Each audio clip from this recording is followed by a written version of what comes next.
ایک آیت ہے سورہ شورا کی آیت نمبر 15، جس میں اللہ تعالیٰ نے حضور کو حکم دیا کہ جب آپ مبعوث پر رسالت ہو چکے ہیں، اب آپ نے اعلان نبوت کر لی ہے، تو آپ نے کون سے اصولوں پر ایسے زندگی گزارنی ہے کہ اگر میں جملہ کہوں تو یہ جو بعثت نبوی ہے اس کا مکمل حق اس وقت ادا ہوگا کہ جب آپ یہ 5 اصولوں کے ساتھ اپنی زندگی گزاریں گے۔ اور آپ تصور فرمائیے کہ وہ لوگ کہ جو حضور کی راہ میں کانٹے بچھانے والے تھے، پتھر مارنے والے تھے، حضور پر نعوذ باللہ غلاظت پھینکنے والے تھے۔ ایک موقع ایسا تھا کہ 3 لوگ نماز پڑھتے تھے مسجد الحرام میں، رسول اللہ، مولا علی، حضرت خدیجہ، اور دور سے مشرکین دیکھ کر ہوٹنگ کرتے تھے، سیٹیاں بجاتے تھے۔ کتنا سخت ماحول ہو۔ بہرحال علی ابن ابی طالب کی وجہ سے کسی میں جرأت نہیں ہوتی تھی کہ رسول اللہ پہ حملہ کر سکے۔ بچپن میں علی ابن ابی طالب کا عالم ہے۔ اور اللہ تعالیٰ نے حضور کی جو ولادت ہے وہ 1 عام الفیل ہے، اور مولا علیہ السلام کی ولادت 29 عام الفیل ہے، 30 سال کا فرق ہے۔ تو بظاہر مصلحتیں تو اصل اللہ سبحانہ و تعالیٰ جانتا ہے کہ کیا کیا مصلحتیں ہوں گی، اس میں بظاہر ایک مصلحت یہ بھی لگتی، چونکہ مشرکین مکہ نے منصوبہ یہ بنایا تھا کہ یا تو محمد کو صلی اللہ علیہ وآلہ وسلم شاعر کہو یا دیوانہ کہو، اور مجنون کہو، اور مجنون اور دیوانہ ہونے کی ایک علامت یہ ہے کہ کوئی بچوں سے الجھتا رہے بار بار۔ یہ نان سیریس ایٹیٹیوڈ کہلاتا ہے نا، کیونکہ بچوں سے بار بار الجھتا رہے۔ تو ایسا کرو کہ بچوں کو اس محمد کے پیچھے لگا دو، اب اسے پتھر پھینک کے اس پر آوازیں کسیں، کب تک انسان صبر کرے گا؟ اور جب ان کا کوئی آپس میں بچوں کے ساتھ ایسا تنازع، کوئی بات ہوتی رہے، دیکھو ان کا تو کام ہی ہے کہ تو چھوٹے چھوٹے بچوں سے الجھتے رہتے ہیں بس۔ اس منصوبے کو شکست دینے کے لیے اللہ سبحانہ و تعالیٰ نے امیر المومنین کو رسول اللہ کے 30 سال بعد بھیجا ہے۔ تو بچوں کو جو جواب ہے وہ رسول اللہ نہیں دیا کرتے تھے، بچوں کا جواب علی ابن ابی طالب دیا کرتے تھے، وہ معاملہ ہی ختم ہو گیا۔ وہ کہ جو راہ میں کانٹے بچھانے والے، پتھر پھینکنے والے، بالآخر بعض ایسے چاہنے والے بھی بنے پھر حضور کے، کہ جو حضور کے وضو کے قطروں کو جمع کرتے تھے تبرک کے طور پر۔ جب حضور نے حجۃ الوداع کیا تو جو تقصیر فرمائی تو اس میں ایک ایک بال کو بہت سے صحابہ کرام نے لیا بطور تبرک، بال کے ساتھ آل کو لے لیتے تو بہت ضروری تھا۔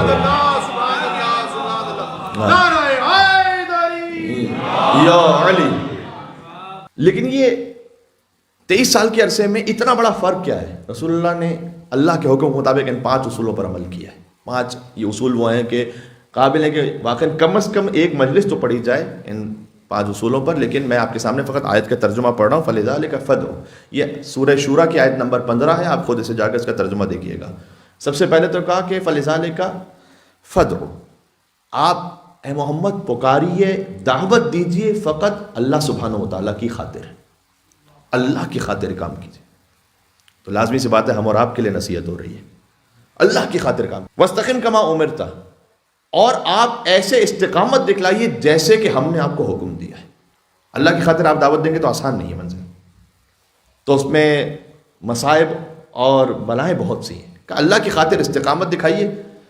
اچھا میں آپ کے سامنے چھوٹی سی بات پیش کروں، حضور اتنا تبلیغ میں خالصانہ رویہ تھا ان کا کہ لمحے بھر کے لیے بھی کسی چھوٹے سے ایک وقتی فائدے کے لیے بھی حضور نے کوئی ایسا کام نہیں کیا کہ کام کرنا تو دور کی بات، اگر ایک پرسپشن ایسا بن رہا تھا کہ جس سے حضور کو فائدہ مل سکتا تھا لیکن وہ بات ٹھیک نہیں تھی، تو حضور نے آگے خود ہی کلیئر کر دیا کہ یہ بات ٹھیک نہیں ہے۔ میں آپ کو مثال دیتا ہوں، حضور کے فضل حضرت ابراہیم کا انتقال ہو گیا، اسی وقت سورج کو گرہن لگ گیا، تو آپس میں سب لوگوں نے کہنا شروع کیا کہ دیکھو محمد سچے نبی ہیں لیکن ان کے بیٹے کا انتقال ہوا ہے اور سورج کو گرہن لگ گیا ہے، اللہ تعالیٰ ناراض ہے، یعنی اللہ تعالیٰ غم میں ہے، لہذا ان کی نبوت سچی ہے۔ حضور فوراً آئے مجمع میں، انہوں نے آ کر کہا کہ سورج گرہن اور چاند گرہن امران طبعیان ایک نیچرل پروسیس کے ساتھ ہوتے ہیں، جب یہ آیت آ جائے تو نماز آیات پڑھو۔ نماز آیت سکھلائی حضور نے، کہ اس کا میرے بیٹے ابراہیم کی وفات سے کوئی تعلق نہیں ہے، تم پر نماز آیات واجب ہے، نماز آیات پڑھو اور تمہاری ذمہ داری پوری ہے۔ تو یا رسول اللہ اچھے والے اگر کوئی مسلمان ہو ہی جاتے ہیں، آپ خاموش ہی رہ جائیں فقط، تو اس میں کیا برائی ہے؟ آج تو یہ ہو جائیں گے مسلمان، لیکن جب 1400 سال بعد جا کے حقیقت کھلے گی کہ ایک نیچرل فینومینا ہے، جب آ کے سائنٹسٹ کھولیں گے اس بات کو، تو اس وقت وہ یہ ضرور کہیں گے کہ اچھا اس وقت محمد نے ایک وقتی فائدے کے لیے یہ سو استفادہ کر دیا. حضور نے کہا نہیں. اپنے فائدے میں بھی ایک بات جاری ہے، پر سب نے اس کو کلیئر کیا، کہا ایسا ہے نہیں، غلط سمجھ رہے. سبحان اللہ. یہ بہت سخت منزل تھی.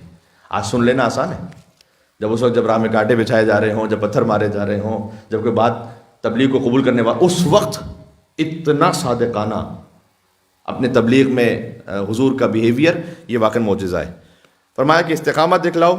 ولا تتبع اہواہم، ان لوگوں کی خواہشات پر چلنے کی ضرورت نہیں ہے کہ یہ آپ کو کہیں کہ ایسا کر کے دکھاؤ. محمد کبھی کہتے تھے آپ تم فرشتے ہوتے تو بہتر تھا، کبھی کہتے کہ تم ثروت مند ہوتے تو بہتر تھا، کبھی کہتے کہ اگر تم اس پہاڑ کو سونا بنا لو تم. ان کی خواہشات پہ چلنے کی ضرورت نہیں ہے. تیسری بات یہ ہو گئی.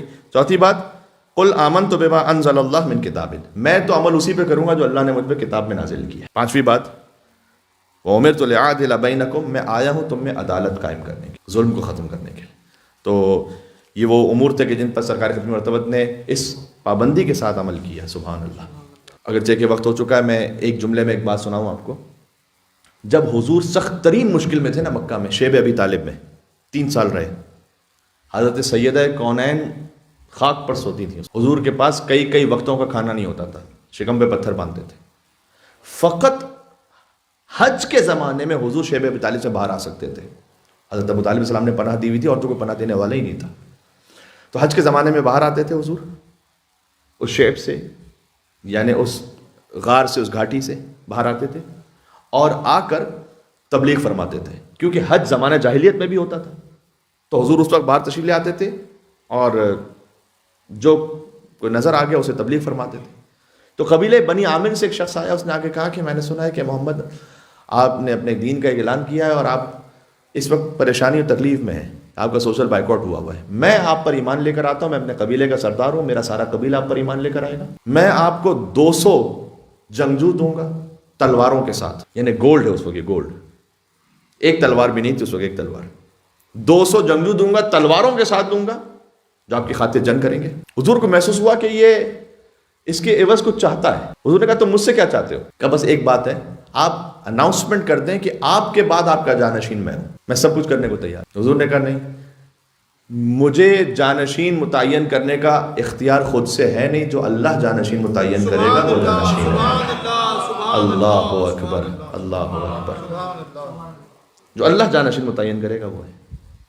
کہ بس ٹھیک ہے، پھر آپ محروم ہو جائیں گے ان 200 جنگجوؤں سے اور میرے پورے قبیلے سے. حضور نے کہا ٹھیک. یہ ساری باتیں اس وقت سن لینا بہت آسان لگتا ہے. جب شدید ترین کوئی مصائب میں ہو نا، اور کوئی آ کر اس طرح سے پیشکش کر رہا ہو اور اس وقت صاف انکار کر دینا اپنے اصولوں کی وجہ سے، اس سے طاقت سمجھ میں آتی ہے. غدیر میں اس اعلان کی من کنت مولا فہذا. کیا قوت ہے اس اعلان خداوندی کی. سبحان اللہ. مل کے صلوات بھیجیں. نام حیدر کرار علی ابن ابی طالب.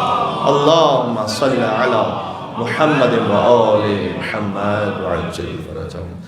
اللہ تعالیٰ ہمیں شریعت مصطفی پر عمل کرنے کی توفیق عطا فرمائے. اس شریعت میں یہ سب کچھ نہ رہتا اگر ولایت مرتضوی نہ ہو، تو ہمیں مولا کائنات کی ولایت پر ثابت ختم فرمائے. اے پروردگار، حضرت حجت کو ہم سے راضی و خوشنود فرما دے. عید پہ جو اعمال انجام دیں گے اسے اپنی بارگاہ میں قبول فرما. ربنا تقبل منا انک انت السمیع العلیم بجاہ محمد و آلہ الطیبین الطاہرین. نعرہ صلوات. اللہم صلی علی